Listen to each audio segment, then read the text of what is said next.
Hi, it's Dr. Noel Williams, Optimal Health Associates, Oklahoma City, Oklahoma. I'm just going to talk about zinc in this brief video, which for me seems to be impossible to do briefly any longer. Zinc. Zinc gluconate is what we've recommended, 50 milligrams a day. I'm going to go over why. And then zinc picolinate at 15 milligrams is also something we recommend. I'll go over why the differences. Zinc has two main qualities that make it distinctive and helpful for COVID-19 and for all viruses that are RNA viruses, RNA viruses versus DNA viruses. There's a split there, but 95 to 99% of viruses that affect humans are RNA viruses. So what they contain is they contain a protein that goes up and down, and it's called a zinc protein finger, sort of like that. And at that tip there's a zinc molecule with protein and protein.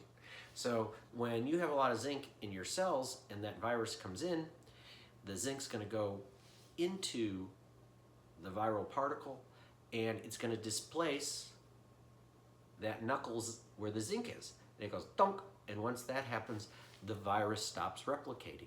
So that's a key step.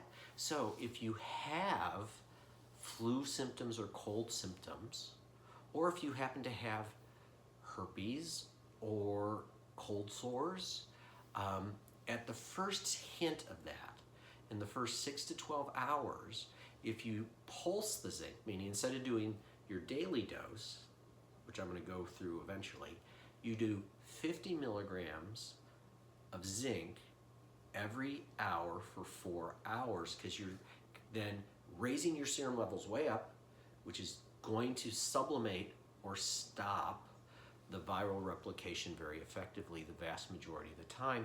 So you will still have the infection, but it won't amount to a hill of beans most of the time. If you are doing zinc daily, which the dose is 50 milligrams for adults, you're going to raise your your interferon alpha, which is your primary viral fighter, by 1,000% once you've been doing it for a couple weeks. That chemical in your body also attacks the virus when it enters. Your overall elevated zinc levels in being high normal also protect you even if you happen to miss the telltale signs of the infection, and it's going to help you fight it off. So dosing is very simple. It's 50 milligrams. The problem with zinc, though, is it sometimes upsets your stomach. It's really common. I've been taking it religiously for 2 months or so, and I've had a couple mornings where I just had my coffee and took it, and I've gotten out of I don't do that anymore because it upsets my stomach a little. I've not thrown up or anything, but I can feel the nausea. It's not pleasant. So you need to take it with food. But if you take the zinc with food and it's still making you feel nauseated, or after a meal and it still makes you nauseated, we have to change the plan.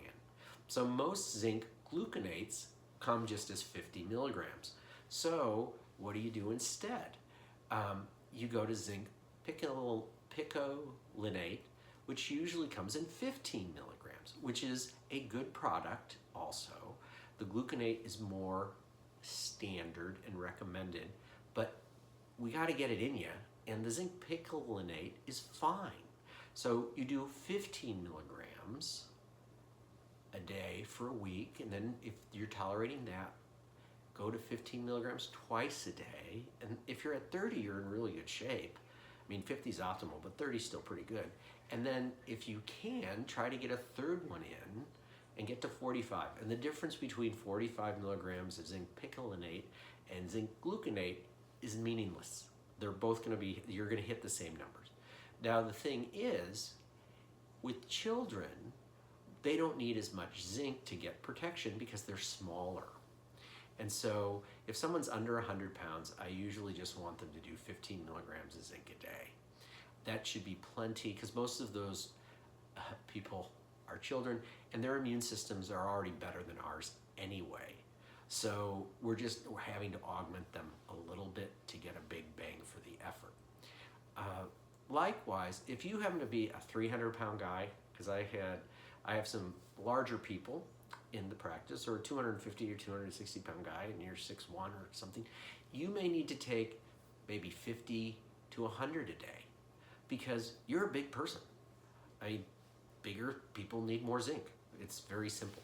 So you have to apply some common sense to the whole process. But either form of the zinc will be fine. It's just making it so it's tolerable for you. If you do the pulse up and you do 100 every hour for 4 doses, you then take 2 to 3 days off. If you're a big person, 2 days. If you're like under 200 pounds, 180 pounds, probably 3 days. So that's what I would recommend in terms of the zinc. I hope that helps and makes more sense for everyone. Take care.